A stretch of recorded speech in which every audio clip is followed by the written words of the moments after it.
Uhayyikum bitahiyyatil Islam, tahiyyatis salam. Assalamualaikum warahmatullahi wabarakatuh.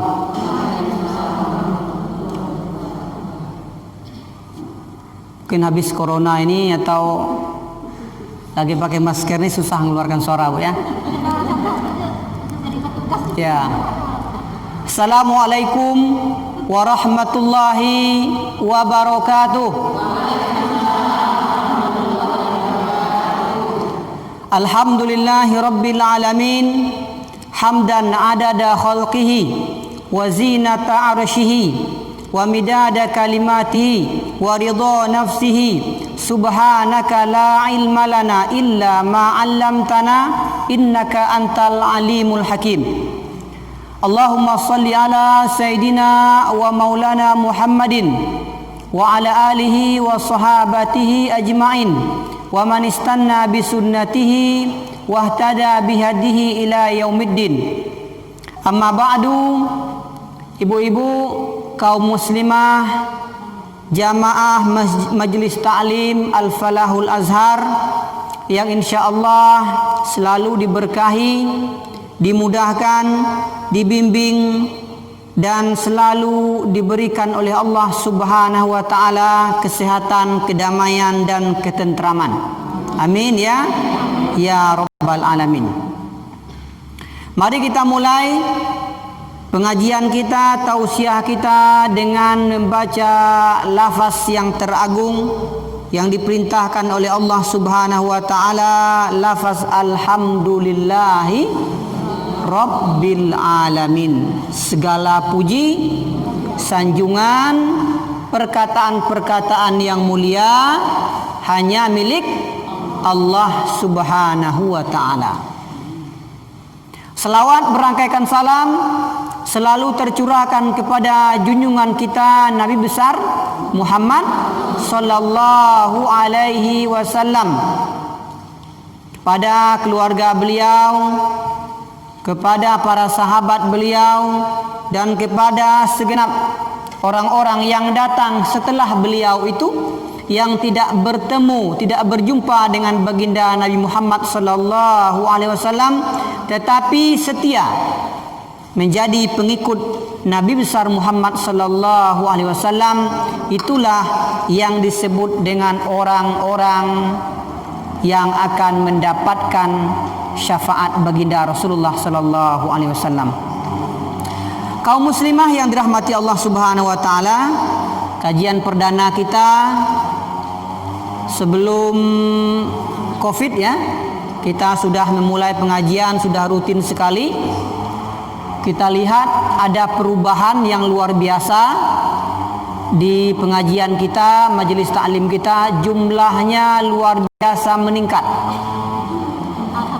Ya, alhamdulillah. Waktunya datangnya tepat. Biasanya ustadznya duluan, sekarang jamaahnya duluan.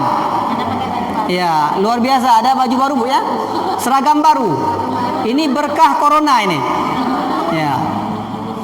Semoga kedepannya kita bersama-sama saling belajar, saling mengingatkan, dan menuntut ilmu seperti inilah sebagai bekal kita hidup di dunia ini dan bekal kita berjumpa dengan Allah Subhanahu wa taala. Kaum muslimah yang dirahmati Allah Subhanahu wa taala, kita kembali bersama dengan Al-Qur'an. Insyaallah kita bacakan satu ayat, kita jelaskan, kita hubungkan dengan kehidupan kita. Semoga demikian itu lebih mudah kita pahami, dan ilmu-ilmu yang seperti ini bisa menjadi penerang dalam kehidupan kita sehari-hari dalam beraktivitas. A'udzubillahi minasyaitonirrajim. Bismillahirrahmanirrahim. Surah Ali Imran ayat yang ke-191. Siapa yang bawa mushaf atau bawa HP, dalam HP-nya ada mushaf, silakan dibuka. Ayat 191 di surah Ali Imran, surah keluarga Imran. Keluarga Imran itu keluarga yang soleh, keluarga yang baik. Salah satu keluarga Imran itu adalah Siti Maryam, anaknya Nabi Isa alaihissalam. Alladzina yadhkuruna Allaha qiyama. Alladzina yadhkuruna Allaha qiyaman wa qu'udan wa 'ala junubihim wa yatafakkaruna fi khalqis samawati wal ardi. Rabbana ma khalaqta hadza batila subhanaka faqina adzabannar. Ayat ini menjelaskan siapa hamba yang cerdas. Siapa hamba yang cerdas, yang pintar, yang unggul. Hamba yang tinggi derajatnya, dan hamba ini disebut orang-orang yang bertakwa. Dia punya akal-akalnya dipergunakan. Dia punya pemikiran dan pemahaman, tapi digunakan, difungsikannya akal dan pemahamannya itu untuk mengenal Allah Subhanahu wa taala. Inilah ulil albab. Ulil albab itu intisari daripada akal. Semua kita punya akal, punya pemahaman, punya pemikiran. Dia gunakan akal itu untuk kebaikan, dia gunakan fikirannya untuk beribadah kepada Allah. Dia gunakan hidupnya itu untuk berusaha beriman, beramal soleh. Itulah yang disebut dengan ulil albab.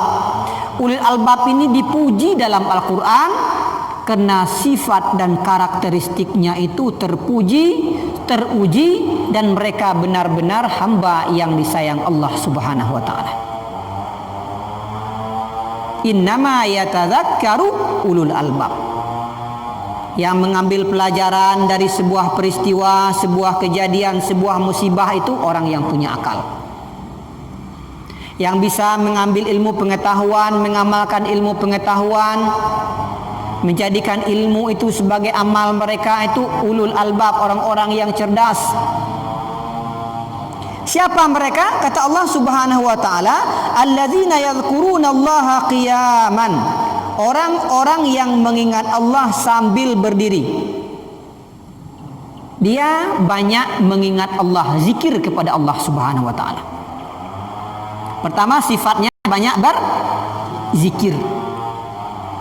Apa makna berzikir? Apakah kita menyebut nama Allah, mengucapkan kalimatin thayyibah, mengucapkan perkataan-perkataan yang baik, subhanallah, walhamdulillah, wala ilaha illallah, wallahu akbar, atau baca Al-Quran, atau baca doa, atau mengucapkan perkataan-perkataan yang mulia kepada Allah Subhanahu wa taala, mengucapkan alhamdulillahi rabbil alamin. Apakah itu yang disebut dengan zikir? Itu adalah bagian terkecil daripada zikir. Zikir atau mengingat Allah itu zikir dengan mata, menangis. Menangis teringat dosa. Teringat kesalahan. Teringat bahwasannya dia tak lama lagi di permukaan bumi ini. Semakin hari kita ini semakin habis jatahnya. Semakin lama corona, semakin habis jatah kita. Karena kita bagian daripada hari-hari. Ketika hari-hari itu pergi, zahaba ba'duna, pergilah sebagian umur kita, hilanglah semuanya, semakin dekat kita dengan Allah Subhanahu wa taala. Zikir mata itu menangis, kata para ulama kita.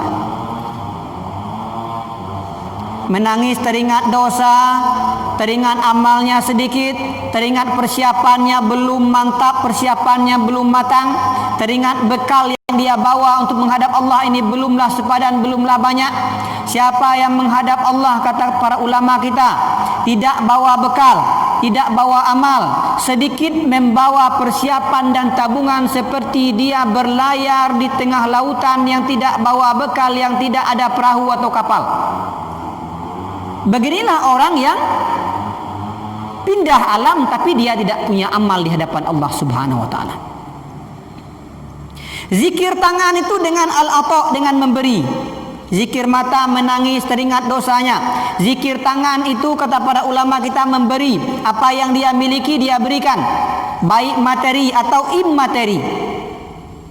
Pemikirannya dia berikan ke orang lain, nasihatnya dia sampaikan kepada orang lain. Dia punya harta-hartanya dia sisipkan, dia berikan kepada orang lain. Ini yang disebut dengan zikir kedua tangannya kepada Allah Subhanahu wa taala. Zikir telinganya apa? Orang-orang yang ulul albab, hamba yang cerdas, hamba yang unggul, hamba yang luar biasa produktivitasnya dalam kehidupan dunia ini, dia itu kalau telinganya berzikir, telinganya terhindar dari mendengar ghibah, mendengar celaan, mendengar yang tidak mendatangkan pahala, mendengar mengunjing orang lain, mendengar sesuatu yang menimbulkan dosa, mendengar sesuatu yang menjauhkan dari Allah Subhanahu wa taala, mendengar dari sesuatu yang menyibukkan terhadap ibadah. Maka kalau zikir kedua telinganya, dia singkirkan segala sesuatu yang bisa menghalanginya untuk menghadap Allah Subhanahu wa taala. Zikir ruhnya, apa yang dilakukan oleh ruhnya itu? Ruhnya itu ikhlas, harap dan cemas, bertawakal, berdoa hanya kepada Allah Subhanahu wa taala. Zikir badannya dia gunakan untuk beriman dan beramal soleh. Langkah kaki yang dia ayunkan, aktivitas yang dia hadiri, semuanya itu untuk mendapatkan pahala, keberkahan sebagai bekal di sisi Allah Subhanahu wa taala. Ini yang disebut dengan zikir. Di zikir itu bukan hanya sekedar habis sholat baca doa, baca tasbih, baca tahmid, baca tahlil, atau kita naik mobil baca doa, atau kita bangun sebelum tidur baca doa, bangun tidur baca doa, sebelum makan, sebelum masuk kamar kecil atau kamar mandi kita baca doa. Bukan hanya sekedar itu. Zikir itu kehidupan kita. Selalu ingat kepada Allah Subhanahu wa taala. Wadhkur nafsaka.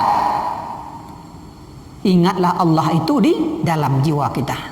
Wadhkur rabbaka fi nafsika. Kemudian yang kedua, kata Allah Subhanahu wa taala, setelah mereka itu berzikir di waktu mereka berdiri, di waktu mereka itu lagi berbaring, di waktu lapang mengingat Allah, di waktu sempit mengingat Allah, di waktu muda mengingat Allah, di waktu tua dia mengingat Allah Subhanahu wa taala, kaya miskin, sehat, sakit, tua, muda, dia tak lepas daripada berzikir, ingat kepada Allah dan tahu kewajibannya kepada Allah Subhanahu wa taala. Lalu diikuti dengan sifat yang kedua, wa yatafakkaruna fi khalqis samawati wal ardi. Setelah berzikir dia berfikir. Jadi zikir harus dibarengi dengan berfikir. Ada orang yang berzikir, otaknya tak berfikir. Mulutnya berzikir tapi anggota tubuhnya tak berfikir. Maksud zikir yang dia ucapkan apa? Subhanallah itu apa maknanya? Apa maksudnya? Apa substansinya? Apa yang diinginkan? Kalau saya sudah mengucapkan Allahu Akbar, perilaku saya bagaimana? Sifat saya bagaimana? Itu makna zikir yang difikirkan. Setelah dia berzikir subhanallah, dia lihat alam semesta, wa yatafakkaruna fi khalqis samawati wal ardi. Dia berfikir ternyata ciptaan Allah ini tidak ada satu pun yang membawa kepada kemudaratan. Semua ketentuan Allah, semua ciptaan Allah, semua keputusan Allah, semua takdir Allah itu berguna, bermanfaat dan indah untuk manusia. Inilah yang disebut dengan berfikir. Sadar dia apa yang dia ucapkan. Itu namanya berfikir kepada Allah Subhanahu wa taala. Lalu habis itu dia mengucapkan, Rabbana ma khalaqta hadza batila. Wahai Tuhan kami, Engkau ciptakan semua ini yang ada di permukaan bumi. Allah ciptakan semuanya yang kita lihat di langit, di bumi, pada diri kita. Allah ciptakan salah satu penyakit yang mematikan, yaitu penyakit COVID-19 atau Corona ini. Apakah ada fungsinya? Ada. Apa fungsinya? La'allahum yadarraun, agar manusia itu tunduk dan patuh, mengakui keterbatasan kekurangannya, mengakui dia sebagai makhluk Allah yang lemah di permukaan bumi ini, lita'alamu annallaha ala kulli syai'in qadir, agar kita ini berilmu, agar kita tahu bahwasannya Allah itu maha kuasa atas segala sesuatu. Jadi harus digabungkan antara berzikir dengan makna-maknanya, harus diikuti dengan berfikir. Akal kita itu digunakan untuk bisa beriman, beramal soleh, bisa taat, dekat kita kepada Allah Subhanahu wa taala. Dalam Al-Qur'an di surah Al-Mulk itu, ketika orang kafir sudah dibuang ke neraka jahanam, mereka berkata, qalu law kunna nasma'u aw naqilu ma kunna fi ashabis sa'id. Orang-orang kafir, orang-orang ateis, orang-orang munafik nifak i'tiqadi yang memusuhi Islam, ketika dilempar ke neraka jahanam, apa kata mereka? Qalu, mereka berkata, mereka mengucapkan, lau kunna nasma'u, kalau kami memfungsikan telinga kami yang dua buah telinga ini di permukaan bumi ini, au naqilu, atau kami menggunakan akal kami. Kami gunakan akal kami untuk berfikir tentang alam semesta, berfikir tentang ciptaan Allah, berfikir, berilmu tentang Allah Subhanahu wa taala, ma kunna min ashabis sa'id. Niscaya kami tidak akan masuk neraka Allah Subhanahu wa taala. Jadi berfikir harus ditambah dengan berzikir. Berzikir harus dibarengi dengan berfikir. Kedua-duanya tidak boleh dipisahkan. Itu sifat hamba Allah, orang-orang yang berakal di permukaan bumi ini. Hadirin yang dirahmati Allah Subhanahu wa taala, itulah yang disebut dengan ulul albab. Ulul albab. Apa balasan ulul albab ini?